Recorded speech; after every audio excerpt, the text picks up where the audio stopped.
ഒന്ന്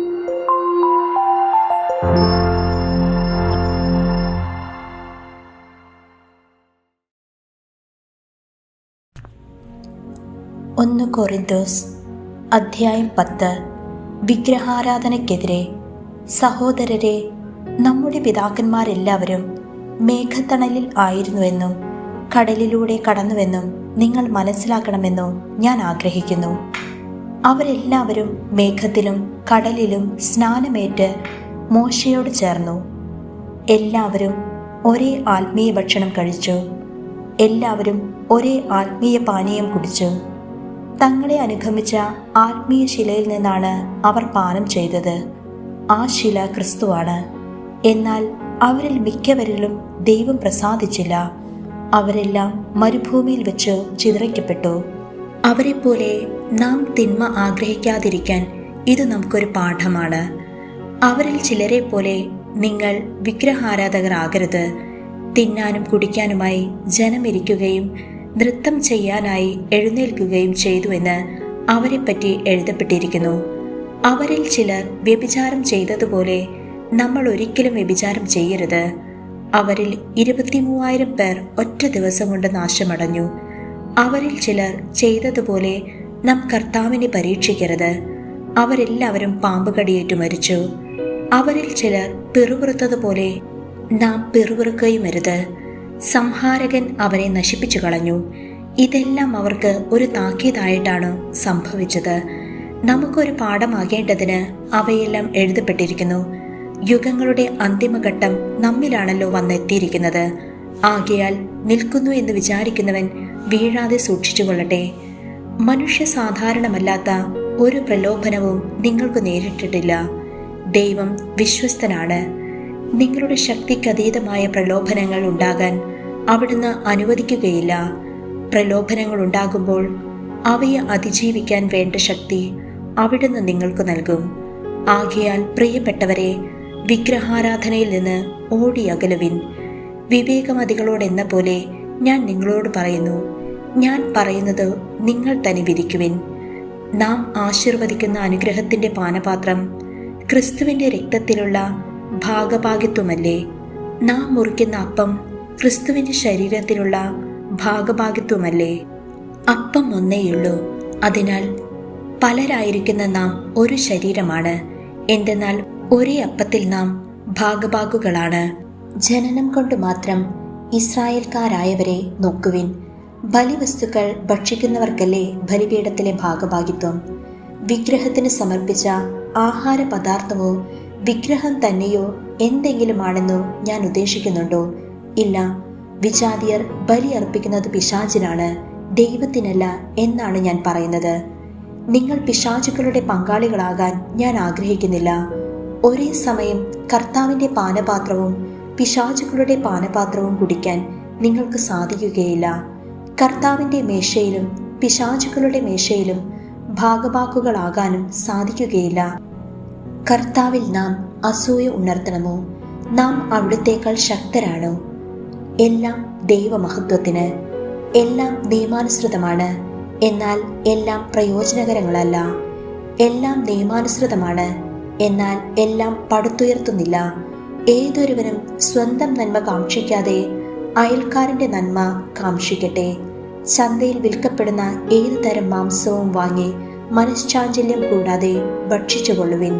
കാരണം ഭൂമിയും അതിലുള്ള സർവവും കർത്താവിൻ്റെതാണ്. അവിശ്വാസിയായ ഒരുവൻ നിന്നെ ഭക്ഷണത്തിന് ക്ഷണിക്കുകയും പോകാൻ നീ ആഗ്രഹിക്കുകയും ചെയ്താൽ വിളമ്പിത്തരുന്നതെന്തും മനഃശാഞ്ചല്യം കൂടാതെ ഭക്ഷിച്ചുകൊള്ളുക. എന്നാൽ ആരെങ്കിലും നിന്നോട് ഇത് ബലിയർപ്പിച്ച വസ്തുവാണ് എന്ന് പറയുന്നുവെങ്കിൽ ഈ വിവരം അറിയിച്ച ആളെ കരുതിയും മനസാക്ഷിയെ കരുതിയും നീ അത് ഭക്ഷിക്കരുത്. നിന്റെ മനസാക്ഷിയല്ല, അവൻ്റേതാണ് ഞാൻ ഉദ്ദേശിക്കുന്നത്. എൻ്റെ സ്വാതന്ത്ര്യം മറ്റൊരുവന്റെ മനസാക്ഷി കൊണ്ട് എന്തിനു വിധിക്കപ്പെടണം? കൃതജ്ഞതയോടെയാണ് ഞാൻ അതിൽ ഭാഗഭാഗാക്കുന്നതെങ്കിൽ ഞാൻ കൃതജ്ഞത അർപ്പിക്കുന്ന ഒന്നിനു വേണ്ടി എന്തിനെന്നെ കുറ്റപ്പെടുത്തണം? അതിനാൽ നിങ്ങൾ ഭക്ഷിക്കുകയോ പാനം ചെയ്യുകയോ മറ്റെന്തെങ്കിലും പ്രവർത്തിക്കുകയോ ചെയ്യുമ്പോൾ അവയെല്ലാം ദൈവമഹത്വത്തിനായി ചെയ്യുവിൻ. യഹൂദർക്കോ ഗ്രീക്കുകാർക്കോ ദൈവത്തിൻ്റെ സഭയ്ക്കോ നിങ്ങൾ ദ്രോഹമൊന്നും ചെയ്യരുത്. ഞാൻ തന്നെയും എല്ലാവരുടെയും രക്ഷയെ പ്രതി അനേകരുടെ പ്രയോജനത്തിനായി എൻ്റെ പ്രയോജനം നോക്കാതെ എല്ലാ കാര്യങ്ങളിലും എല്ലാവരെയും പ്രീതിപ്പെടുത്താൻ പരിശ്രമിച്ചു കൊണ്ടിരിക്കുന്നു. അധ്യായം 11. ഞാൻ ക്രിസ്തുവിനെ അനുകരിക്കുന്നത് പോലെ നിങ്ങൾ എന്നെ അനുകരിക്കുവിൻ. സ്ത്രീകളും ശിരോവസ്ത്രവും എല്ലാ കാര്യങ്ങളിലും നിങ്ങൾ എന്നെ അനുസ്മരിക്കുന്നതിനാലും ഞാൻ നൽകിയ പാരമ്പര്യം അതേപടി സംരക്ഷിക്കുന്നതിനാലും ഞാൻ നിങ്ങളെ പ്രശംസിക്കുന്നു. പുരുഷന്റെ ശിരസ് ക്രിസ്തുവും സ്ത്രീയുടെ ശിരസ് ഭർത്താവും ക്രിസ്തുവിൻ്റെ ശിരസ് ദൈവവുമാണെന്ന് നിങ്ങൾ അറിയണമെന്ന് ഞാൻ ആഗ്രഹിക്കുന്നു. ശിരസ് മൂടിക്കൊണ്ട് പ്രാർത്ഥിക്കുകയോ പ്രവചിക്കുകയോ ചെയ്യുന്ന ഏതൊരു പുരുഷനും തൻ്റെ ശിരസിനെ അപമാനിക്കുന്നു.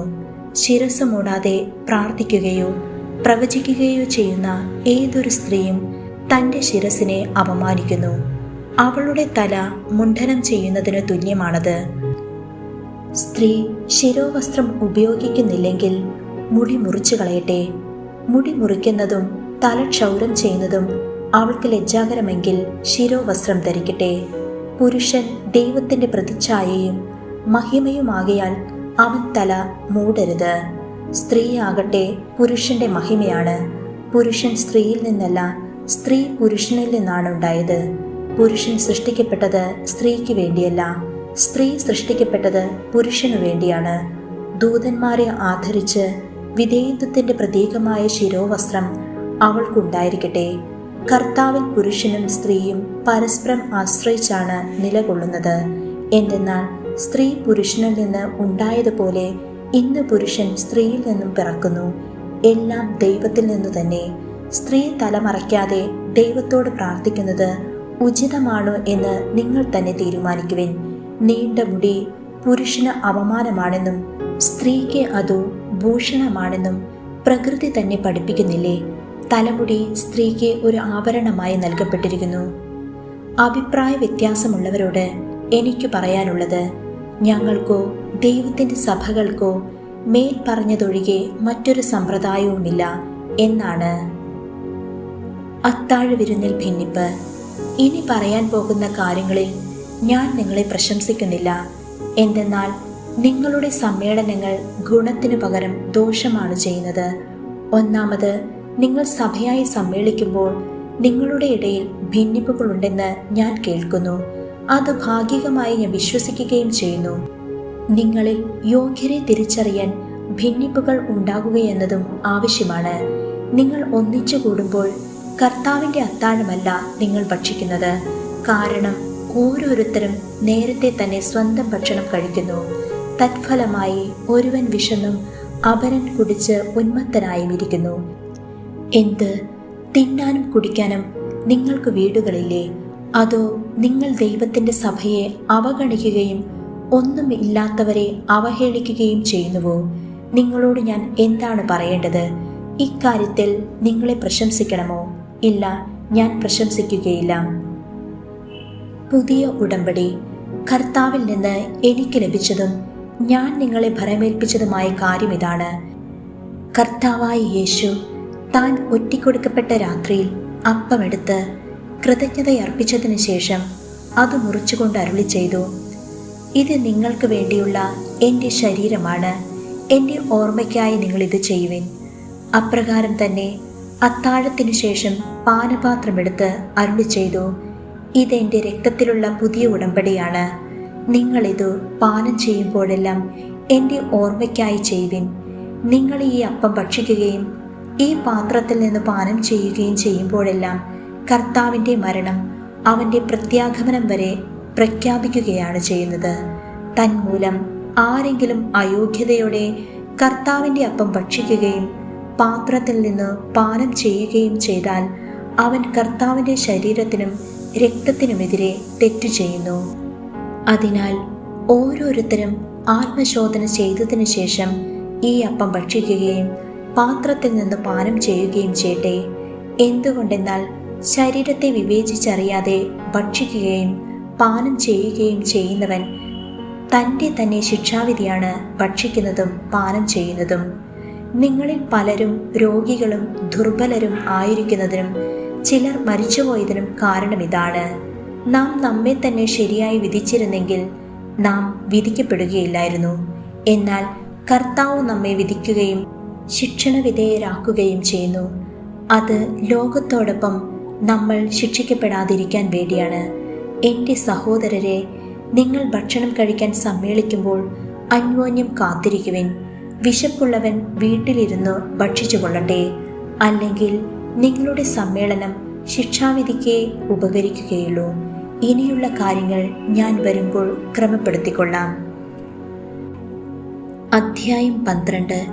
പരിശുദ്ധാത്മാവിൻ്റെ ദാനങ്ങൾ. സഹോദരരെ, നിങ്ങൾ ആത്മീയ ദാനങ്ങളെക്കുറിച്ച് അറിവുള്ളവരായിരിക്കണമെന്ന് ഞാൻ ആഗ്രഹിക്കുന്നു. നിങ്ങൾ വിജാതീയരായിരുന്നപ്പോൾ സംസാരശേഷിയില്ലാത്ത വിഗ്രഹങ്ങളുടെ അടുത്തേക്ക് അബദ്ധസഞ്ചാരം ചെയ്തിരുന്നത് ഓർക്കുന്നുണ്ടല്ലോ.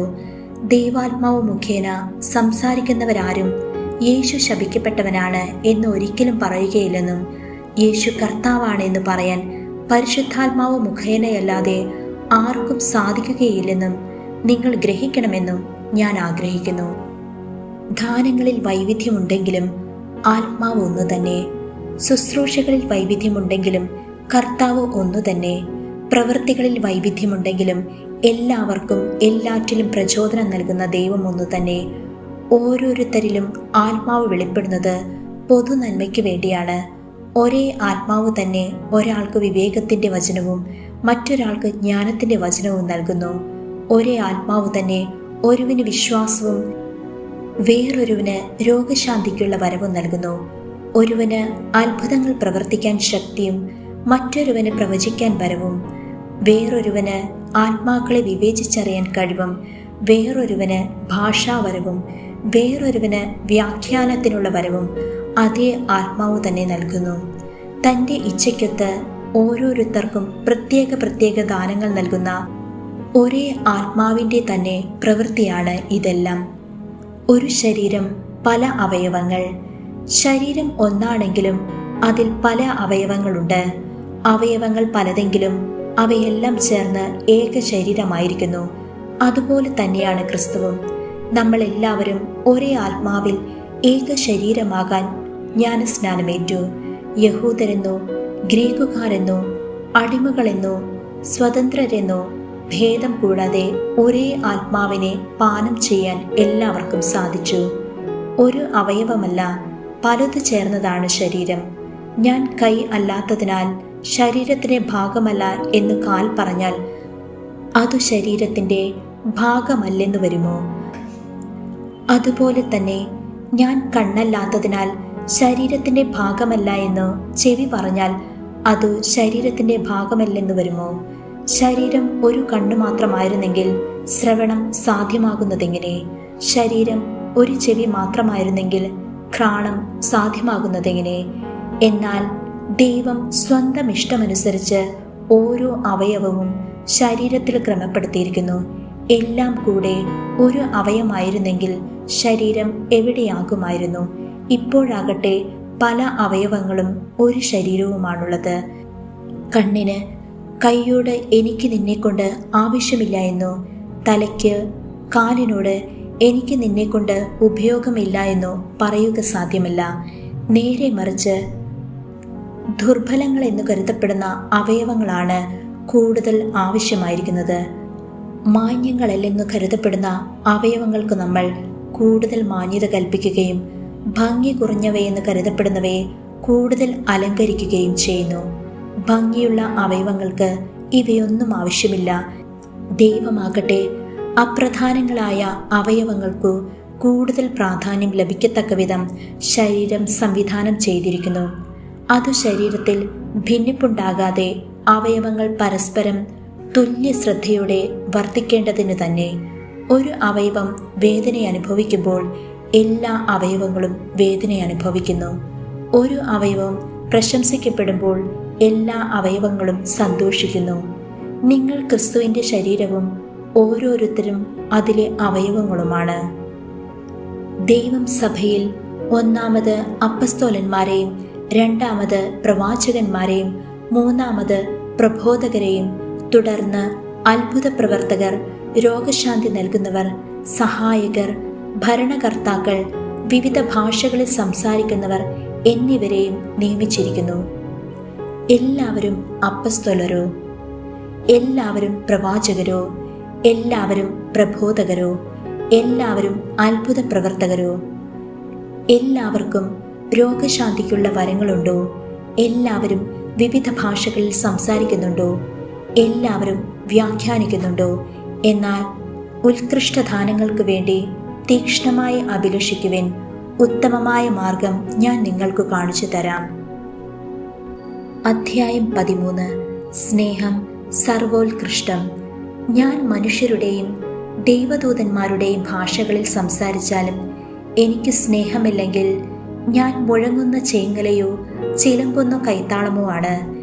എനിക്ക് പ്രവചനവരമുണ്ടായിരിക്കുകയും സകല രഹസ്യങ്ങളും ഞാൻ ഗ്രഹിക്കുകയും ചെയ്താലും സകല വിജ്ഞാനവും മലകളെ മാറ്റാൻ തക്ക വിശ്വാസവും എനിക്കുണ്ടായാലും സ്നേഹമില്ലെങ്കിൽ ഞാൻ ഒന്നുമല്ല.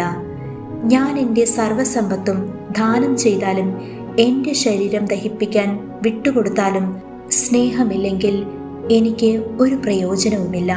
സ്നേഹം ദീർഘക്ഷമയും ദയയുള്ളതുമാണ്. സ്നേഹം അസൂയപ്പെടുന്നില്ല, ആത്മപ്രശംസ ചെയ്യുന്നില്ല, അഹങ്കരിക്കുന്നില്ല. സ്നേഹം അനുചിതമായി പെരുമാറുന്നില്ല, സ്വാർത്ഥം അന്വേഷിക്കുന്നില്ല, കോപിക്കുന്നില്ല, വിദ്വേഷം പുലർത്തുന്നില്ല. അത് അനീതിയിൽ സന്തോഷിക്കുന്നില്ല, സത്യത്തിൽ ആഹ്ലാദം കൊള്ളുന്നു. സ്നേഹം സകലതും സഹിക്കുന്നു, സകലതും വിശ്വസിക്കുന്നു, സകലതും പ്രത്യാശിക്കുന്നു, സകലത്തെയും അതിജീവിക്കുന്നു. സ്നേഹം ഒരിക്കലും അവസാനിക്കുന്നില്ല. പ്രവചനങ്ങൾ കടന്നുപോകും, ഭാഷകൾ ഇല്ലാതാകും, വിജ്ഞാനം തിരോഭവിക്കും. നമ്മുടെ അറിവും പ്രവചനവും അപൂർണമാണ്. പൂർണ്ണമായവ ഉദിക്കുമ്പോൾ അപൂർണമായവ അസ്തമിക്കുന്നു. ഞാൻ ശിശുവായിരുന്നപ്പോൾ ശിശുവിനെ പോലെ സംസാരിച്ചു, ശിശുവിനെ പോലെ ചിന്തിച്ചു, ശിശുവിനെ പോലെ യുക്തിവിചാരം നടത്തി. എന്നാൽ പ്രായപൂർത്തി വന്നപ്പോൾ ശിശുസഹജമായവ ഞാൻ കൈവെടിഞ്ഞു. ഇപ്പോൾ നമ്മൾ കണ്ണാടിയിലൂടെ അവ്യക്തമായി കാണുന്നു, അപ്പോഴാകട്ടെ മുഖാഭിമുഖം ദർശിക്കും. ഇപ്പോൾ ഞാൻ ഭാഗികമായി അറിയുന്നു, അപ്പോഴാകട്ടെ ദൈവം എന്നെ പൂർണ്ണമായി അറിയുന്നത് പോലെ ഞാനും പൂർണ്ണമായി അറിയും. വിശ്വാസം, പ്രത്യാശ, സ്നേഹം ഇവ മൂന്നും നിലനിൽക്കുന്നു. എന്നാൽ സ്നേഹമാണ് സർവോത്കൃഷ്ടം.